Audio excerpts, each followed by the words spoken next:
എൻ്റെ പേര് Kevin Joseph. ഞാൻ കോട്ടയത്ത് വെല്ലൂരിൽ നിന്നാണ് വരുന്നത്. ഞാൻ 2 വർഷമായി തമിഴ്നാട്ടിലാണ് ജോലി ചെയ്തുകൊണ്ടിരുന്നത്. അവിടെ വെച്ച് കഴിഞ്ഞ ജനുവരി മാസം എനിക്ക് പനിയുണ്ടായി. മരുന്ന് കഴിച്ച് ഒരാഴ്ച കഴിഞ്ഞ് ജനുവരി 13 വീട്ടിലെത്തി. ഞാൻ അബോധാവസ്ഥയിലായി. ഉടൻ തന്നെ എന്നെ കായത്താസ് ആശുപത്രിയിൽ പ്രവേശിപ്പിച്ചു.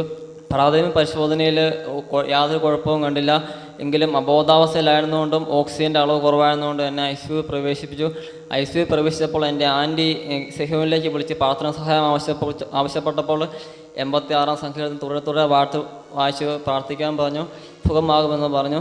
3 ദിവസം ഞാൻ അബോധാവസ്ഥയിൽ തുടർന്നു. 4-ാം ദിവസം എന്നെ അമൃത ഹോസ്പിറ്റലിലേക്ക് മാറ്റാൻ വേണ്ടി ഡോക്ടറെ സമീപിച്ചപ്പോൾ ഡോക്ടർ പറഞ്ഞു EEG നോക്കിയിട്ട് കൊണ്ടുപോകാമെന്ന് പറഞ്ഞു.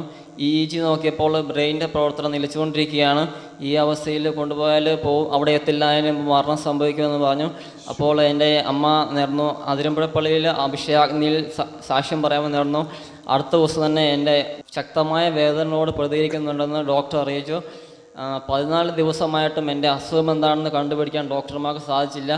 അതിശക്തമായ പ്രാർത്ഥന ഫലമായി 15-ാം ദിവസം എൻ്റെ രോഗം അതിമാരകമായ മെനഞ്ചോ എൻസെഫലൈറ്റിസ് ആണെന്ന് മനസ്സിലായി. ഈ രോഗം ബാധിച്ചാൽ തലച്ചോറ് വൈറസാണ്, F18 പറയുന്നൊരു വൈറസാണിത്. ഇത് ബാധിച്ചു കഴിഞ്ഞാൽ മെമ്മറി ലോസ്, തളർച്ച, സംസാരശേഷി നഷ്ടപ്പെടും, പാർക്കിൻസോൺസ് എന്നിങ്ങനെ നിരവധി ഇതൊക്കെ ഉണ്ടാകാറും. എൻ്റെ സംസാരശേഷി നഷ്ടപ്പെട്ടു, ഞാൻ എൻ്റെ ശരീരം തളർന്നു. ഞാൻ ഫുഡ് കഴിച്ചുകൊണ്ടിരുന്നത് വയറ് തുളച്ച് ആമായസിലേക്ക് ട്യൂബ് ഇട്ടുകൊണ്ടായിരുന്നു. അതിരമ്പുഴ പള്ളിയിൽ ആദ്യ വെള്ളിയാഴ്ച ശുശ്രൂഷ ചെയ്യാൻ വരുന്ന ഫാദർ സന്തോഷ് അച്ഛൻ അവിടെ വന്നപ്പോൾ എൻ്റെ ആൻറ്റി അച്ഛനെ കണ്ടു പ്രാർത്ഥനാ സഹായം തരികപ്പോൾ അച്ഛൻ പറഞ്ഞു, മാതാപിതാക്കളോട് ജപമാല ചൊല്ലി 33 വിശ്വാസ പ്രമാണവും 33 എത്രയും നീളം മാതാവൻ ചൊല്ലി പ്രാർത്ഥിക്കാൻ. ഞാൻ ശുശ്രൂഷ ചെയ്യുന്ന സമയത്ത് ICUവിൽ ഒരു മാറ്റം സംഭവിക്കുമെന്ന് പറഞ്ഞു. അച്ഛൻ ശുശ്രൂഷ കഴിഞ്ഞ് എന്നെ കാണാൻ വരുമ്പോഴത്തേക്കും എന്നെ ഹോസ്പിറ്റലിൽ നിന്ന് ICUവിൽ നിന്ന് റൂമിലേക്ക് മാറ്റിയിരുന്നു. അച്ഛൻ വന്ന് എനിക്ക് വേണ്ടി പ്രാർത്ഥിച്ചു. അച്ഛൻ പറഞ്ഞു, ഇവൻ 2 മാസമാകുമ്പോൾ എഴുന്നേറ്റ് നടക്കും, അനേകർക്ക് ജീവസാക്ഷ്യമായി തീരുമെന്ന് പറഞ്ഞു. കൂടാതെ യോഹന്നാൻ്റെ സുവിശേഷം വായിച്ച് കേൾപ്പിക്കാൻ പറഞ്ഞു. സുവിശേഷം വായിച്ച് കേൾക്കൊണ്ടിരിക്കുമ്പോൾ ഞാൻ എൻ്റെ അനക്കാൻ വയ്യാത്ത ഇടതുകരം കൊണ്ട് ഞാൻ ഫിസിയോതെറാപ്പി എന്ന് ഉപയോഗിക്കുന്ന പന്ത് വലിച്ചെറിഞ്ഞു. ആ ഹോസ്പിറ്റലിൽ എത്തി 49-ാം ദിവസം ഞാൻ ഡിസ്ചാർജായി. വീട്ടിലെത്തിയ ശേഷം കറക്റ്റ് 2 മാസമായപ്പോൾ ഞാൻ മെല്ലെ നടന്നു തുടങ്ങി. എന്നെ വീട്ടിലെത്തിയ ഉടനെ ഭക്ഷണം കഴിക്കാൻ മെല്ലെ ഭക്ഷണം കഴിക്കാൻ തുടങ്ങി. സംസാരശേഷിയും ക്ലിയറായി.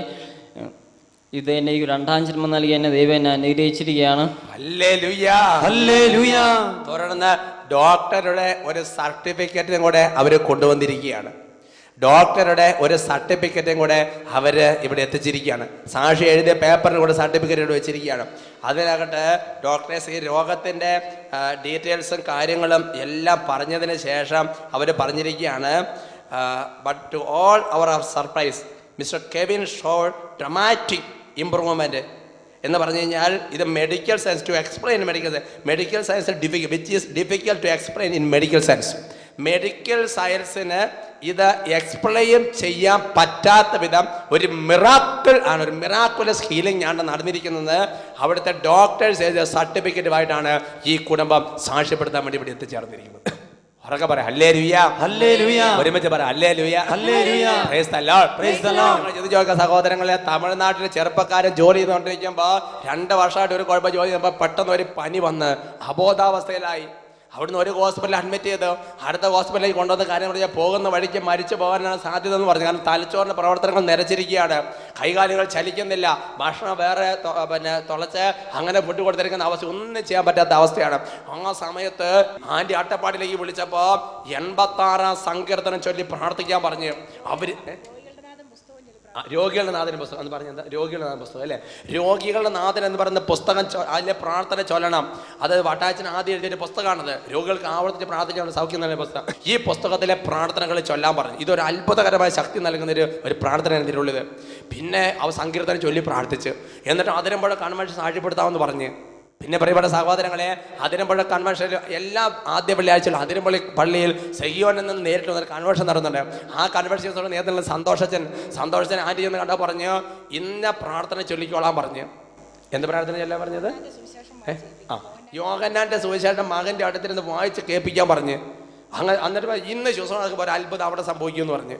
അന്ന് സഹോദരൻ ICU ഇപ്പുറത്തേക്ക് മാറ്റി ബോധം തെളിഞ്ഞ്. എന്നിട്ടോ അച്ഛൻ വന്ന് പ്രാർത്ഥിച്ച് പിന്നെ 33 എന്തൊരു പ്രാർത്ഥന ചെല്ലാൻ പറഞ്ഞു. വിശ്വാസപ്രമാണം 33 എത്രയും നിലം അതാ ചൊല്ലി പ്രാർത്ഥിക്കാൻ പറഞ്ഞു. അത് ഇവരങ്ങോട്ട് അനുസരിച്ച് സഹോദരങ്ങളെ.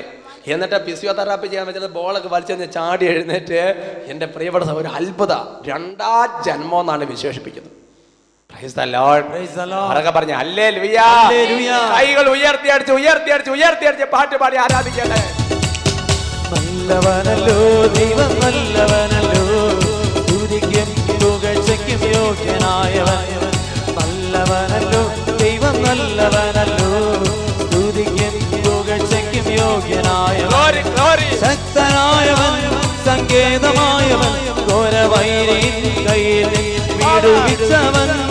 ശക്തനായവൻ സങ്കേതമായവൻ, ഘോരവൈരി കയ്യിൽ വിടുവിച്ചവൻ.